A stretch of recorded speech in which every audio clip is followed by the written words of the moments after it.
যখন একটা মানুষ তোমার লাইফ থেকে চলে যেতে চায় তখন সে প্রথম কাজটা কি করবে জানো? সেটা হচ্ছে তোমার সাথে কথা কম বলবে। হঠাৎ করেই তোমার সাথে কথা কম বলবে। সে তোমাকে ঠিকমতো রেসপন্স করবে না। এই মেসেজটা দেখে সিন করে কিন্তু কোনো রিপ্লাই দেয় না।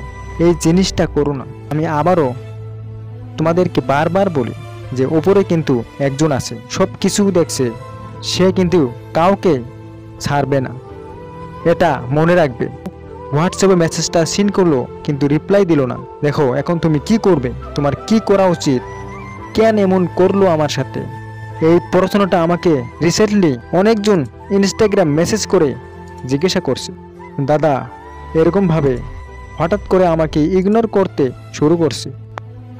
সে আমার সাথে কথা বলে না, কোনো মেসেজের জবাব দেয় না, কিন্তু মেসেজটা দেখে এমন পরিস্থিতিতে কি করা উচিত এই প্রশ্ন উত্তর আজকে তোমাদেরকে দেব। কিন্তু তার আগে তোমাদেরকে একটা রিকোয়েস্ট করব, চ্যানেলটাকে সাবস্ক্রাইব করে দাও আর ভিডিওতে একটা লাইক দাও। তোমরা যদি ভিডিওতে কমেন্ট করো, লাইক করো, আমি অনেক মোটিভেশন পাবো। দেখো ভিডিও বানাতে গেলে আমাকে অনেক কষ্ট করতে হয়, অনেকটা হার্ড ওয়ার্ক করতে হয়। তোমরা সাবস্ক্রাইব করলে, লাইক দিলে, কমেন্ট করলে আমি মোটিভেশন পাই। তো চলো আজকের এই ভিডিওটা শুরু করা যাক। তো সবাই ভিডিওটা কি পুরো দেখো, স্কিপ করো না। আর লাস্টে নিজের মতামত আমাকে অবশ্যই কমেন্ট করে জানিও। এই ভিডিওটা আমি দুজনের জন্য বানাবো। প্রথম যারা নাকি মেসেজ করে কিন্তু কোনো উত্তর পায় না, রিপ্লাই পায় না, যারা এগুলো ফিল করে, যাদের ইগনোর করে তারা খুব কষ্টে আছে, তো তাদের আমি একটা কথা বলবো যে তাদের কি করা উচিত, আর আমি তাদের সাথেও কথা বলবো।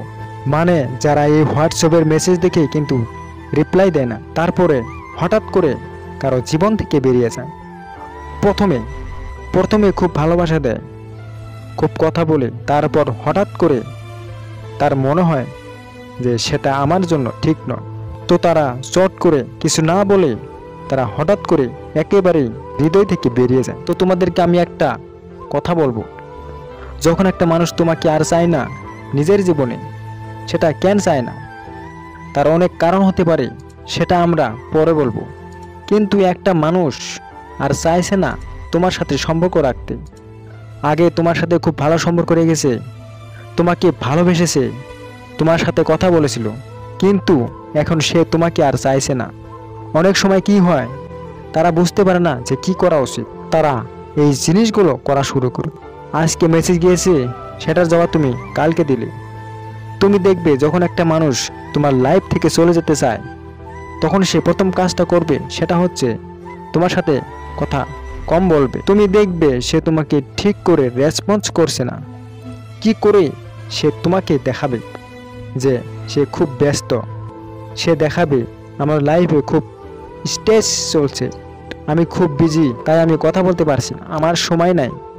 এই জিনিসগুলো সে করা শুরু করবে। অর্থাৎ জিনিসটা তো আমি তোমাকে বলে দিলাম, নতুন পণ্য বেরিয়েছে, কি করে এরা তোমার মেসেজটা নোটিফিকেশন দেখছে, কিন্তু যখন তুমি মেসেজ পাঠাচ্ছ সেটা দেখা যাচ্ছে তুমি কি পাঠিয়েছো, আর দেখে সেটা ডিলিট করে দেবে, সরিয়ে দেবে, জবাব দেবে না।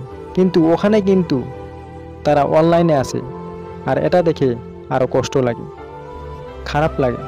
অনেক সময় কি হয়, খুবই ম্যাচ হয়, মানে বয়সে তারা বড় হয়ে গেছে কিন্তু মাথা ঠিকই মেসে। কি করবে তারা বুঝতে পারছেন যে তোমাকে কি করবে। তো তোমাদেরকে আমি একটা জিনিস বলবো যে দেখো সামনের মানুষটা তোমাকে কেন ছেড়ে দিতে চাইছে তুমি জানো না? সেই মানুষটা একটা নিজস্ব গল্প আছে। হ্যাঁ, সেই মানুষটার একটা নিজস্ব গল্প থাকতে পারে, তা হতে পারে তার লাইফে এমন কিছু পরিস্থিতি আছে যেখানে নাকি তার মনে হয়েছে আর তোমার সাথে সম্পর্ক রাখতে পারবে না, কিন্তু সে তোমাকে বলতে পারছে না। তার খারাপ লাগছে যে আমি যদি বলি তুমি হয়তো হার্ট হয়ে যাবে, তো তার জন্য বলছে না।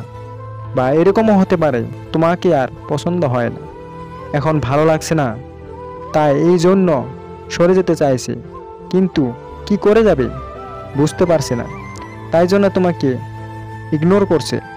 ঠিক আছে, তো সামনের মানুষটার গল্পটা আমি জানি না।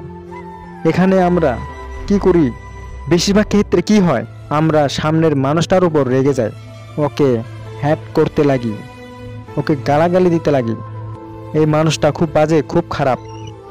আমি বলি এরকম কখনোই করবেন। সামনের মানুষটার সম্পূর্ণ গল্প আমরা জানি না, তার লাইফে কি চলছে আমরা জানি না, আমাকে কেন ছাড়তে চাইছে সেটাও আমরা জানি না। তো কিছু না জেনে সামনের মানুষের উপর রেগে যাওয়া ঠিক নয়। তার নিজস্ব কিছু পরিস্থিতি থাকতে পারে, তো সেটাকে তুমি রেসপেক্ট দাও। আর তোমার এখানে কি করা উচিত, খুব সিম্পল একটা জিনিস। তোমার যদি মনে হয় তোমার সাথে সম্পর্কে থাকতে চাইছে না, তাহলে একবার গিয়ে তার সাথে খোলাখুলি কথা বলো, ফেস টু ফেস কথা বলো যে তুমি আমার সাথে সম্পর্কে থাকবে কি থাকবে না।